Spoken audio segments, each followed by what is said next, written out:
llega el amanecer y en el cielo se anuncia la salida del astro rey. El sol de la mañana, el sol de la mañana, el sol de la mañana, el sol de la mañana. Son 106.5. 9:48 minutos. Continuamos conversando con el diputado Vinicio Castillo Semán. Diputado, ¿cuál es su posición ante este tema tan debatido de la entrega de recursos de parte de la Cámara de Diputados para, en este caso, regalos a las madres? Hablamos en esta ocasión de 177 millones de pesos. No te lleves esa campaña. Por un lado está la forma en que se seleccionaron 19 empresas. Ellos dicen que se hizo licitación, que todo está en la página, pero la directora de compra y contrataciones dijo que ya inició una investigación, porque muchas de estas empresas no tienen un domicilio tal cual dijeron. Algunas dicen que se dedican a distribuir alimentos, no electrodomésticos, y la propia directora de compras y contrataciones decía que hay un grupo como de 10 empresas que siempre ganan todas las licitaciones. Ese aspecto y el otro aspecto de que no es una función del legislador. Mira, el primer aspecto, yo he escuchado las declaraciones del presidente de la Cámara de Diputados dándole seguridades al país de que fue un proceso transparente de licitación. Y hasta ahora, hasta este momento, no ha surgido ningún elemento que nos haga dudar, ni a mí, yo creo que ni a la población, en cuanto a la transparencia de ese proceso. Pero se ha denunciado... el hecho de que la directora de compra y contrataciones haya dicho que va a investigar, yo creo que no implica un cuestionamiento en sí de una irregularidad. Ella no ha señalado ninguna irregularidad sobre esa licitación. Y hasta este momento yo creo que hay una fe nacional en que las palabras del presidente de la Cámara de Diputados en cuanto a que la selección de esas empresas y de esas compras fueron transparentes, yo creo, y es mi opinión, confío en la palabra de Abel Martínez, porque reiteramos, hasta este momento que estamos haciendo este programa, no ha habido una sola señalamiento serio de irregularidad o de cuestionamiento al proceso de licitación de compra de esas mercancías. Ahora bien, el segundo aspecto, yo soy de los que cree que si bien es cierto no es función del legislador de la asistencia social, no es menos cierto y no podemos ser más papistas que el Papa de que hay una gran pobreza alrededor de las comunidades y alrededor de los legisladores, y que estos son acosados diariamente en sus comunidades por gente pobre que busca la ayuda del Estado a través de ellos. ¿Qué es lo que yo planteo?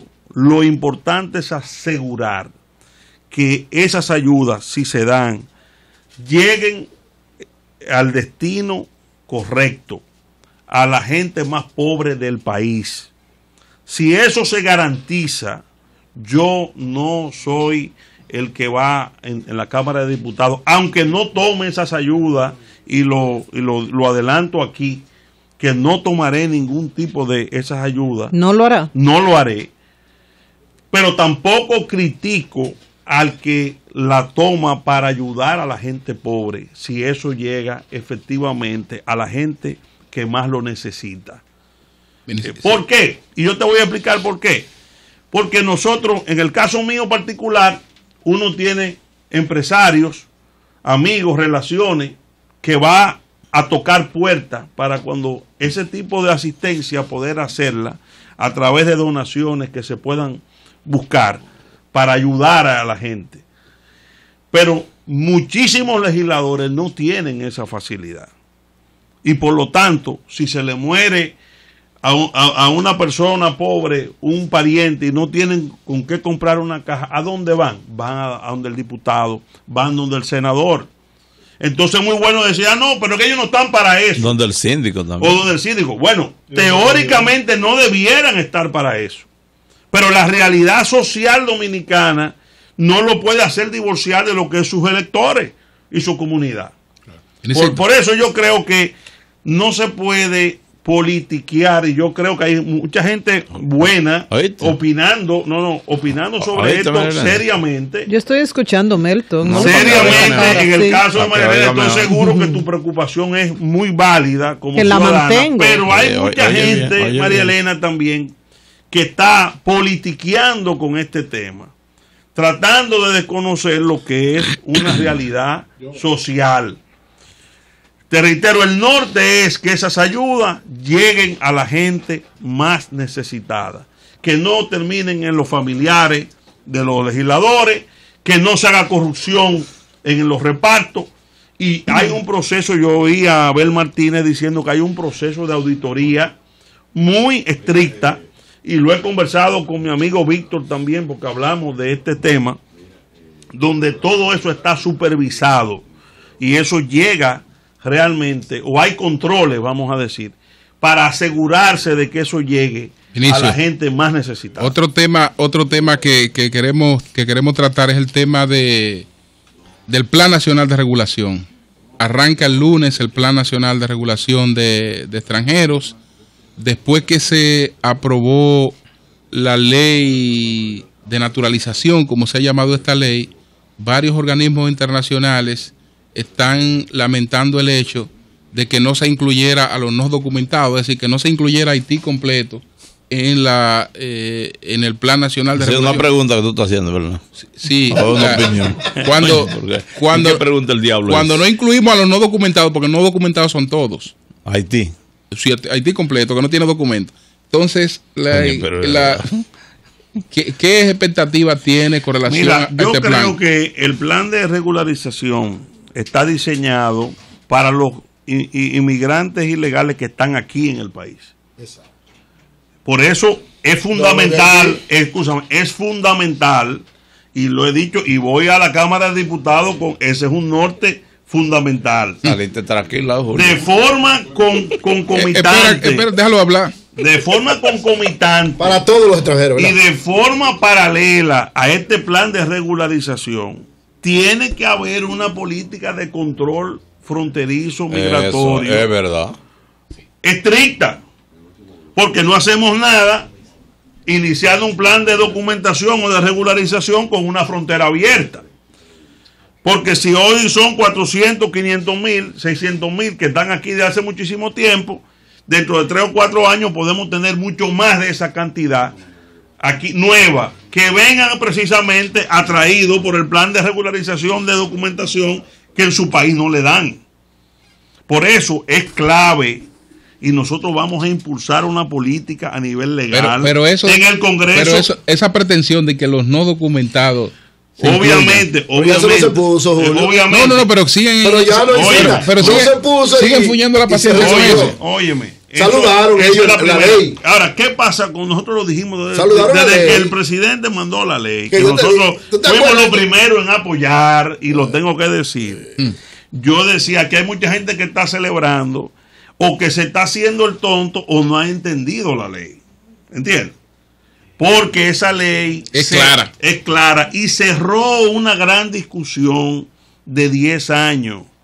Señores, desde el 2004, cuando la ley de migración en el gobierno del PRD de Hipólito Mejía, al final se estableció que el hijo del transeúnte no era dominicano. No era un ilegal. Día antes de irse del poder, la promulgó, es irresponsable. El Centro Bonó y todas estas organizaciones que defienden los inmigrantes haitianos y sus hijos fueron a la Suprema Corte de Justicia. Está votado.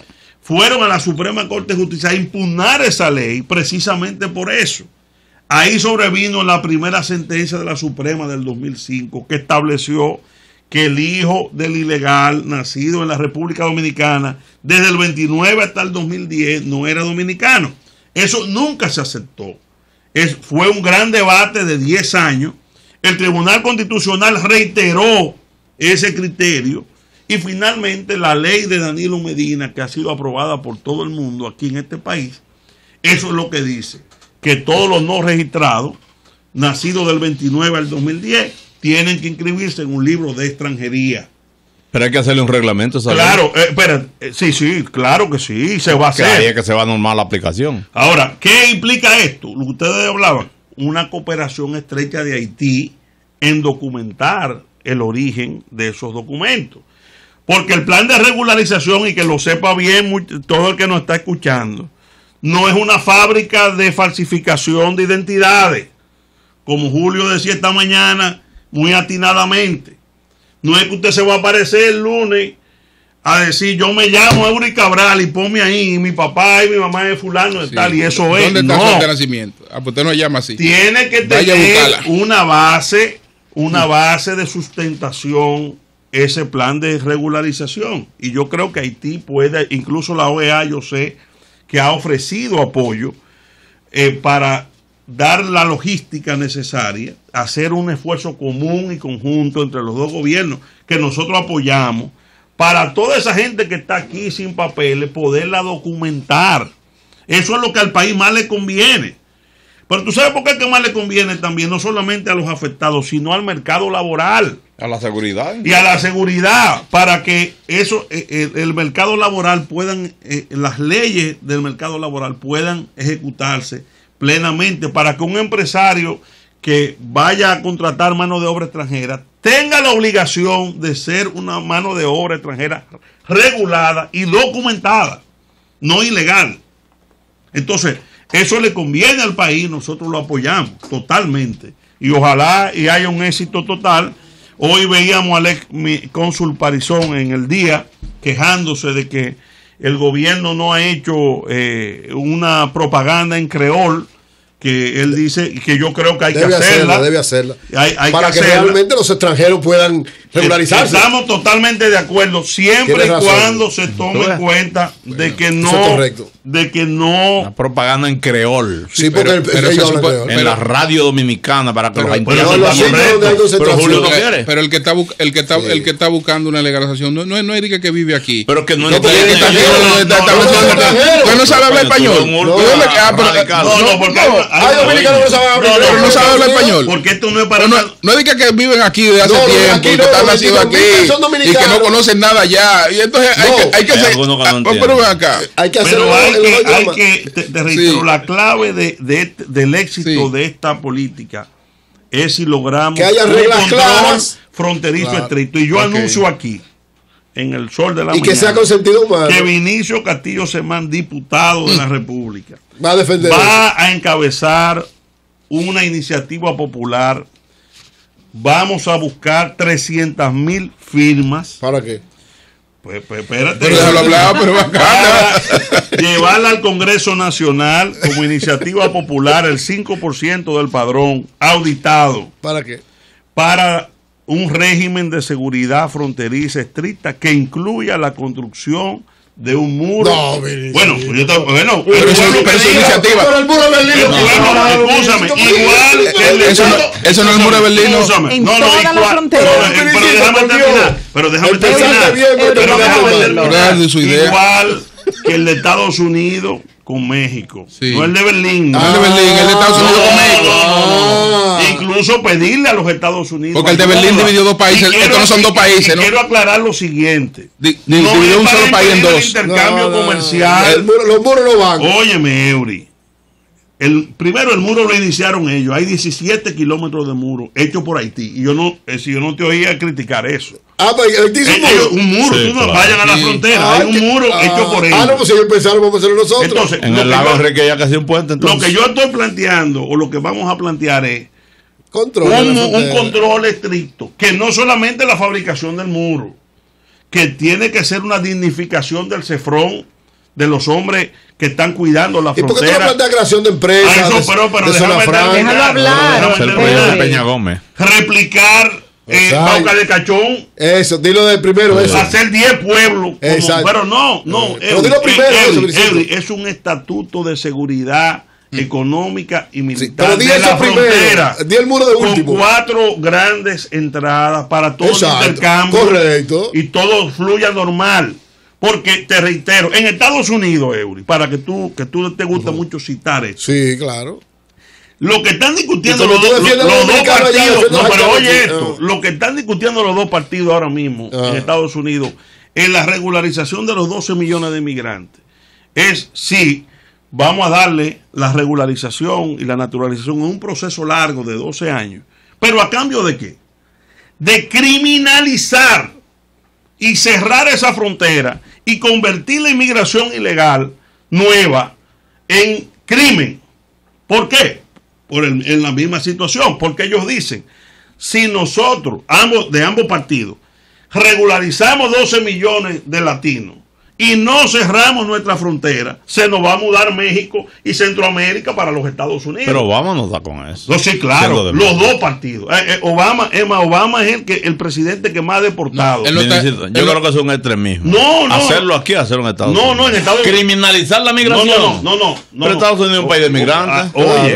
Oye, lo que están discutiendo, lo que están discutiendo. Se ha llevado 2 millones ya, él va a mandar para su país. Lo que están discutiendo ellos es que si le vamos a dar la nacionalidad o la regularización a 12 millones de ilegales, evitar que llegue ilegal, evitar que en el futuro, pero evitar la mafia que hay en la frontera. Aquí lo que hay que evitar es la mafia que hay en la frontera, el negocio que hay en la frontera con los haitianos, eso es lo que hay que evitar. Yo estoy de acuerdo creación de empleo. Y no solamente eso, pero no me meta muro. No solamente eso.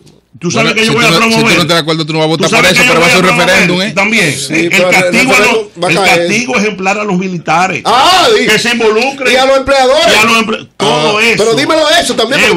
Es un estatuto de seguridad. Así como te digo que estoy apoyando, estamos apoyando la regularización. Pero dímelo así, completo. Pero es que tú no me dejaste. No, me pegaste por el muro. Bueno, no. Creación de empleo. A los que contraten, oye, lo que más va a favorecer a Estados Unidos es el empresario que contrata un ilegal, le meten una multa. Te voy a adelantar este proyecto de ley. Vamos a concluir. Te voy a adelantar este proyecto de ley. Pero otra primicia. Ajá. ¿Tú estás de acuerdo con que le pongan multa? ¿Tú sabes cuál es un proyecto de ley que nosotros vamos a promover? Vamos a ver. Contra el empresario que emplee mano de obra ilegal. Una vez concluya este proceso de regularización, que en materia laboral, cuando un ilegal somete a un empleador para buscar sus prestaciones, el tribunal que conozca el caso, si comprueba que además de esa prestación laboral el individuo es ilegal y no está regularizado, condena al empresario a una multa de 2 veces el monto de la indemnización a que ha sido condenado. ¿Me explico? Ok. Pero eso sí lo someten, y si no lo someten. Me explico. El empresario, una vez concluye este plan, pero Viricito, el empresario tiene que saber que si va a contratar mano de obra extranjera, tiene que ser la regular. Correcto. Si lo hace ilegal y el ilegal lo demanda en cualquier prestación laboral, que sepa que no solo se va a enfrentar. Pero debe ser cuando lo demande, el empleado, sino que el juez laboral, cuando vaya a darle la indemnización al ilegal, al empleador, al trabajador ilegal que demandó, si comprueba que no está regularizado y que el empresario contrató mano de obra ilegal no regularizada, sea condenado al doble como multa para el Estado Dominicano, al doble. Pero eso se puede hacer ahora por ley. Claro, señores. Lo voy a poner, lo vamos a impulsar. Muchas gracias a Vinicito Castillo. Entonces el martes se juramenta. Martes a las 10 de la mañana. Se juramenta y va a su primera sesión en la Cámara de Diputados. Señor. Y para terminar, le digo que a partir, ustedes tienen muchos amigos legisladores, pero a partir del martes ustedes tienen una iniciativa legislativa el 2 de la mañana. Gracias. Cambio fuera, Mauricio.